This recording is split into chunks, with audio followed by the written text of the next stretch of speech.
গৈ ৰাৱণক ক'লেগৈ, হে ৰাজন, শুনা, মকৰাক্ষৰ যুদ্ধত পতন হ'ল। শোকৰ ওপৰত শোক। ৰাৱণ মূৰ্ছিত হৈ সিংহাসনৰ পৰা মাটিত ঢলি পৰিলে।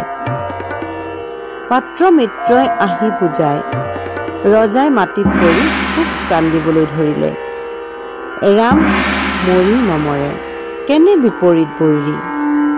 সোণৰ লংকাপুৰীত বীৰ শূন্য হ'ল। কুম্ভকৰ্ণ অতিকায় বীৰ অকম্পন নৰবান্দৰৰ যুদ্ধত নিধন হ'ল। এনে বীৰ কোন আছে, কাক যুদ্ধলৈ পঠাম? শ্ৰীৰাম লক্ষ্মণ সুগ্ৰীৱ বান্দৰক কোনে মাৰিব? ৰজাই মন্ত্ৰীসকলক লৈ মন্ত্ৰণা কৰিব লাগিল। তেওঁলোকৰ তৰণীসেনৰ নাম স্মৰণ হ'ল। ৰজাৰ আদেশত তৰণীসেন বীৰ আহিল। দশাননক আহিয়েই মাটিত পৰি তৰণীসেনে প্ৰণাম কৰিলে। সন্মান বঢ়াই ৰজাই তেওঁক আলিংগন কৰিলে। তৰণীসেনক ৰজাই ক'লে, হে তৰণী, তুমি লংকাপুৰী ৰক্ষা কৰা। এনেকুৱা যে প্ৰমাদ হ'ব আগতে জনা নাছিলোঁ। তোমাৰ পিতা বিভীষণ ধৰ্মত তৎপৰ।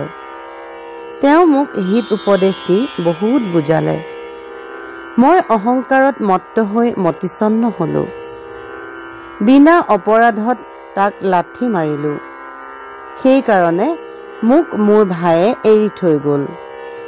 অনুৰাগত ৰামৰ চৰণত শৰণ ল'লে। তোমাৰ পিতাৰা শত্ৰুৰ সপক্ষে গৈছে। তাৰ মন্ত্ৰণাতে সোণৰ লংকা ধ্বংস হ'ল। তুমি তাৰ পুত্ৰ হোৱা, কিন্তু তাৰ মত নললা। মই জানো তুমি মোৰ অনুগত। হে বাপু, ৰাজ্য ধন লোৱা, স্বৰ্ণ লংকাপুৰী লোৱা। বৈৰীগণক মাৰি ৰাক্ষস কুলক ৰক্ষা কৰা। তৰণীসেনে হাতজোৰ কৰি ক'লে, হে ৰাক্ষসৰ নাথ, তুমি ত্ৰৈলোক্যৰ বিজয়ী। সকলো শাস্ত্ৰই কৈছে পিতা মাতাই মহাগুৰু। পিতাৰ কথা কোৱা উচিত নহয়। দশাননে ক'লে, তুমি কুলৰ সুসন্তান। নৰ বান্দৰৰ হাতৰ পৰা ৰক্ষা কৰা। মোৰ মনত ধৰিছে তুমি সংগ্ৰামত জিনিবা। তোমাৰ সমান বীৰ ত্ৰিভুৱনত নাই। গতিকে হাতে গলে বান্ধি শ্ৰীৰাম লক্ষ্মণক ধৰি আনা। কথা শুনি তৰণীসেনে ক'লে, মোৰ সকলো শক্তি দি যুদ্ধ কৰিম। যুদ্ধৰ সময়ত শ্ৰেষ্ঠ জ্যেষ্ঠ বিবেচনা নকৰোঁ। তাৰ কথাত ৰজাই বৰ ভাল পালে। শিৰত চুম্বন দি কোলাত লৈ ৰত্নময় হাৰ আৰু বলয় কংকণ পিন্ধালে। ৰণৰ সাজত ৰাৱণে সজাই দিলে। সকলো অস্ত্ৰ শস্ত্ৰ শৰ তৰণীয়ে ৰথত উঠাই ল'লে। সেই সময়তে বীৰৰ মাক সৰমালৈ মনত পৰিল। শীঘ্ৰ গতিৰে বীৰে মাকৰ ওচৰলৈ গ'ল। মাকক দণ্ডৱতে প্ৰণাম কৰিলে। তৰণীয়ে ক'লে, হে মাতা, তোমাক নিবেদন কৰিছোঁ। ৰজাৰ আজ্ঞা হৈছে যে মই ৰণলৈ যাওঁ।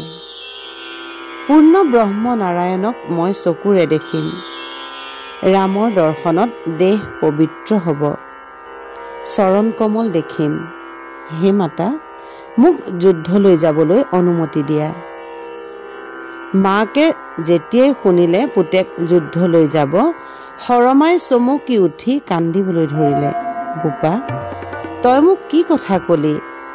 তোক মই নৰবান্দৰৰ যুদ্ধলৈ যাবলৈ নিদিম। তোক লংকাৰ পৰা অন্য স্থানলৈ লৈ যাম। ৰজা লংকেশ্বৰে লংকা লৈয়ে থাকক। তোৰ পিতা ধাৰ্মিক বুলি সকলোৱে জানে। তেওঁ পাপীৰ সংগ এৰি ৰামৰ চৰণত শৰণ লৈছে। তয়ো ৰামৰ চৰণতে শৰণ লগৈ। শ্ৰীৰাম মনুষ্য নহয়, গোলোকৰ পতি। দুৰাত্মা ৰাক্ষস কুলক সংহাৰ কৰিবৰ কাৰণে দশৰথৰ ঘৰত বিষ্ণুৱে আহি ৰাম ৰূপে অৱতাৰ হৈছে। ৰাৱণৰ পুত্ৰ হ'ল 1 লক্ষ, 4 লক্ষ নাতি। কিন্তু এতিয়া বংশৰ চাকি জ্বলাবলৈ এজনো নাথাকিব। তোৰ পিতাৰাই অৱস্থা বিষম বুলি ভাবি পলাই গৈ ৰামৰ চৰণত শৰণ ললেগৈ। তয়ো সুবুদ্ধিবান, অতি বিচক্ষণ, এইবিলাক কথা শুনি কিয় যুদ্ধলৈ যাব বিচাৰিছ? মাকৰ কথা শুনি তৰণীয়ে ক'বলৈ ধৰিলে, হে মা, ৰাম বিষ্ণুৰ অৱতাৰ বুলি মই ভালকৈ জানো, তথাপি যুদ্ধ কৰিম বুলি ভাবিছোঁ। ৰামৰ হাতত মৰিলে গোলোকত বাস কৰিব পাৰিম। কোনে কাক মাৰিব পাৰে, কোন কাৰ শত্ৰু? একমাত্ৰ বিষ্ণুৱেই। বিষ্ণু মই দেখাত বেলেগ, বেলেগ মাত্ৰ পিতাৰ মুখত মহাযুগতন্ত্ৰ শুনিছোঁ। এই শৰীৰ অনিত্য, সকলো মিছা মায়া যন্ত্ৰ, দাসৰ সন্তান বুলি ৰামে নামাৰে। গতিকে আহি পুনৰ শ্ৰীপদত প্ৰণাম কৰিম। কাল কালৰেই বিৰক্ত, পিছত পূৰ্ণকাল ত্ৰিভুৱনত কাৰ সাধ্য কোনে ৰাখিব পাৰে? মহাগুণৱতী সৰমা সুন্দৰীয়ে কথা শুনি চকু পানী নিবাৰণ কৰি বহিলে। সৰমাক প্ৰণাম কৰি বীৰে যুদ্ধলৈ যাত্ৰা কৰিলে। নানান বাদ্যযন্ত্ৰ লগতে শংখ ঘণ্টা জয়ঢোলৰ শব্দেৰে এনে লাগিছে যেন প্ৰলয়ৰ কালৰহে গণ্ডগোল হৈছে। হাজাৰ হাজাৰ নিশাচৰীবিলাকে ঢাক বজাবলৈ ধৰিলে। ৰণশিঙা শব্দ শুনি ত্ৰিভুৱনেই কম্পমান। তৰণী সেনে ৰণ কৰিবলৈ সাজু হ'ল। আনন্দতে সকলো অংগতে ৰাম নাম লিখিলে। অসংখ্য সৈন্যই ৰণলৈ যাবলৈ প্ৰস্তুত হ'ল। কোনোবা ৰথত, কোনোবা গজত, কোনোবা ঘোঁৰাৰ ওপৰত, কোনোবাই শূল, কোনোবাই খেল, কোনোবাই ধনুৰ্বাণ, কাৰোবাৰ হাতত জাঠা জাঠি খৰ্গ আদি। তৰণী সেনাৰ সংখ্যা গণনা কৰিব নোৱাৰি। গংগাৰ মাটিৰে লক্ষ লক্ষ ৰাম নাম ৰথত, ধ্বজ পতাকাত লিখিছে। হাতত ধনু লৈ বীৰ অৱতাৰে ৰথত উঠিলেগৈ। সকলো সৈন্যক লৈ পশ্চিম দুৱাৰত মাৰ ধৰ কৰিলেগৈ। গড়ৰ বাহিৰ হৈ ঘোষণা কৰিলে, ৰাম জয়, ৰাম জয় বাজনা বজালে। কোনোৱে বোলে মাৰ মাৰ, কোনোৱে বোলে ধৰ ধৰ। বান্দৰ সেনাও বৃক্ষ ও পাহাৰ লৈ খেদি গ'ল। তৰণীৰ সেনাই ধনু লৈ যুদ্ধ কৰে। দুয়োপক্ষৰ মাজত মহামাৰ যুদ্ধ হ'ল। কপিবিলাকে সহিব নোৱাৰি পলাবলৈ ধৰিলে। শ্ৰীৰামে ক'লে, হে মিত্ৰ বিভীষণ, চোৱাচোন যুদ্ধলৈ কোন আহিছে?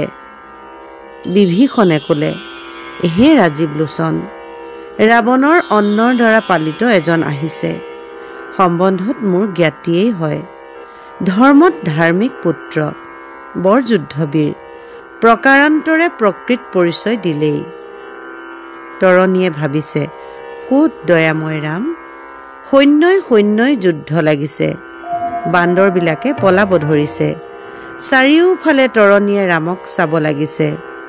কেতিয়ানো ৰঘুমণি ৰামক দেখিম, কেতিয়ানো পিতাক দেখিম, তেতিয়াহে মোৰ জীৱন সফল হ'ব, জীৱন জোৰাব। মনতে ভাবিছে, কিমান দূৰত হ'ব দেৱনাৰায়ণ? সেইবুলি ৰঘুনাথৰ ফালে ৰথ চলাই দিলে। কিন্তু নীলবীৰে গৈ আগুচি ধৰি ক'লে, বেটা ক'ত যাবি? একে চৰতে তোৰ মাথা ছিঙি দিম। তেতিয়া হাতযোৰ কৰি বিভীষণ নন্দনে ক'লে, হে বীৰ, মোক পথ এৰি দিয়া, ৰাম লক্ষ্মণক দৰ্শন কৰোঁগৈ। ৰথৰ চাৰিওফালে ৰাম নাম লেখা দেখি সকলোৱে হাঁহিবলৈ ধৰিলে। দুষ্ট নিশাচৰ জাতিয়ে বহুত মায়া জানে। ধাৰ্মিক হৈ ৰণলৈ আহিছ। মকৰাক্ষই যুদ্ধত জিনিবলৈ ৰথত গৰু বান্ধি আহিছিল। ৰথ চলাইছিল বৃষভেৰে, গো চৰ্মৰে ঢকা। শ্ৰীৰামচন্দ্ৰই বায়ু বানেৰে ধেনু উৰুৱাই গো চৰ্ম ধেনুৰ বৎস বানেৰে উৰুৱাই দিলে। চাই ল, সেই ৰাক্ষসৰ মুণ্ড এতিয়াও পৰি আছে। তই মহাদুষ্ট, তাতকৈ বেছি মায়াবী, ভণ্ড তপস্যাৰে তই কাক ভুলাবি? এই বুলি কৈ নীলবীৰে এডাল দীঘল বৃক্ষ আনি বাহু বলেৰে তৰণীৰ মাথাত প্ৰহাৰ কৰিলে। তৰণীয়ে হাঁহি হাঁহি বাওঁ হাতেৰে সেই বৃক্ষ ধৰিলে। বৃক্ষ যেতিয়া ব্যৰ্থে গ'ল, নীলবীৰে খঙত চকুৰ নিমিষতে ডাঙৰ পাথৰ এটা আনি হুংকাৰ দি তাক মাৰিলে। তৰণীয়ে নীলৰ ওপৰত বান সানিলে। নীলৰ মুখেৰে তেজ বমি কৰি অজ্ঞান হ'ল। নীল বীৰ ভংগ দেখি হনুমানে খঙেৰে লাফ দি তাৰ ৰথত উঠি সাৰথীৰ হাতৰ ধনু কাঢ়ি নিলে। খঙত তৰণীয়ে হনুক এক চৰ মাৰি দিলে। হনু ৰথৰ পৰা পৰি ধৰফৰাবলৈ ধৰিলে। হুঁচ অহাৰ পাছত পুনৰ লাফ মাৰি ৰথত উঠি দুয়োজনে মহাযুদ্ধ কৰিলে। খঙত তৰণীয়ে হনুমানক ধৰি আচাৰি মাটিত পেলাই দিলে। হনুমানে ভয় কৰি পাছ হুহুকা দিলে। হনুমানে বলে নোৱাৰা দেখি আন বান্দৰবিলাকেও আগ নবঢ়া হ'ল। তাকে দেখি অংগদে ৰণত গৈ প্ৰৱেশি পৰ্বত এটা লৈ তৰণীৰ ওপৰত সানিলে। তেতিয়া তৰণীয়ে ভয় খাই চোকা চোকা বান প্ৰহাৰ কৰিলে। বানেৰে পৰ্বত কাটি টুকুৰা টুকুৰ কৰিলে। অংগদৰ তেতিয়া ভয় লাগি মুঠিৰ প্ৰহাৰত 4 ঘোঁৰা মাৰি পেলালে। তৎপৰ সাৰথীয়ে ত্বৰান্বিত হৈ পুনৰ অশ্বজুৰি ৰথ চলাই দিলে। অংগদৰ ওপৰত তৰণীৰ খং উঠিল। অংগদৰ বুকুৰ ওপৰত লোহাৰ মুদগৰ মাৰিলে। মুদগৰৰ আঘাতত অংগদ পৰি গ'ল। মহেন্দ্ৰ, দেবেন্দ্ৰ আৰু যিমান বান্দৰ বীৰ আছিল সকলো আহি পৰ্বত বৃক্ষ তৰণীৰ ওপৰত বৰষিবলৈ ধৰিলে। গিৰিয়ে যেনেকৈ বৃষ্টিধাৰাক মাথা পাতি ধৰে তেনেকৈ সংগ্ৰামীৰ ভিতৰত তৰণী বীৰেও যুদ্ধ কৰিছিল।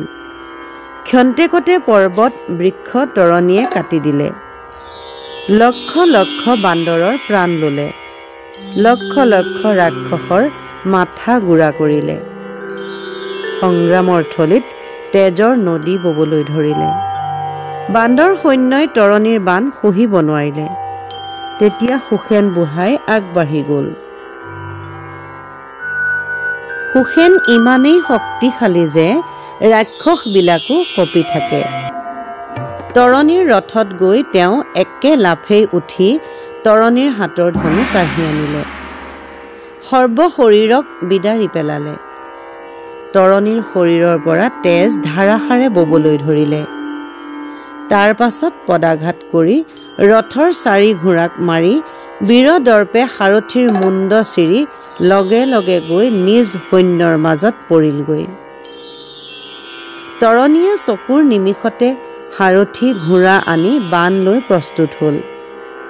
এইবাৰ চোকা চোকা বান লৈ সুগ্ৰীৱক প্ৰহাৰ কৰিবলৈ ধৰিলে।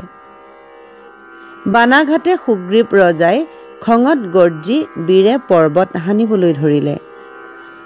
তৰণীয়ে ক্ৰোধত গদা প্ৰহাৰ কৰিলে। প্ৰহাৰত পৰ্বত ভাঙি চুৰমাৰ হ'ল।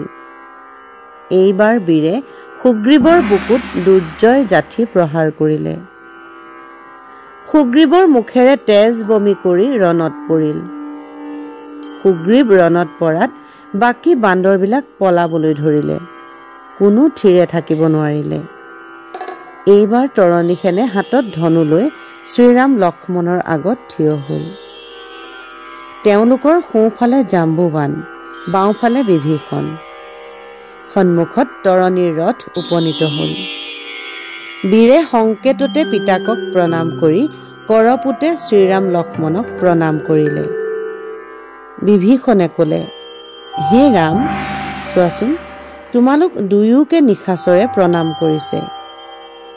তেতিয়া ৰামে ক'লে, হে মিত্ৰ, তুমি শুনাচোন, এই নিশাচৰে যুদ্ধ কৰিবলৈহে আহিছে। বিপক্ষৰ পক্ষলৈহে ৰণলৈ আহিছে। আমাৰ দুজনক প্ৰণাম কৰাৰ কাৰণ কি? বিভীষণে ক'লে, হে ৰাম, তুমি কাৰণ বুজা নাই নেকি?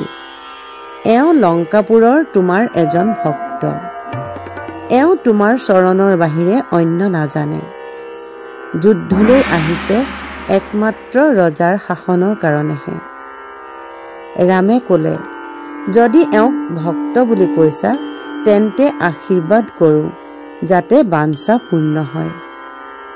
লক্ষ্মণে ক'লে, দাদা তুমি কি কৈছা?